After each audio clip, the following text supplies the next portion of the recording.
يا أيها الناس اتقوا ربكم واخشوا يوما لا يجزي والد عن ولده ولا مولود هو جاز عن والده شيئا إن وعد الله حق فلا تغرنكم الحياة الدنيا ولا يغرنكم بالله الغرور يا أيها الذين آمنوا توبوا إلى الله توبة نصوحا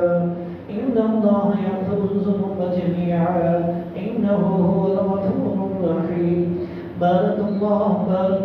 لي ولكم بالقرآن العظيم ونفعنا وإياكم بالآيات والذكر الحكيم إنه تعالى جواد كريم خليل ملك رؤوف رحيم ورب حليم.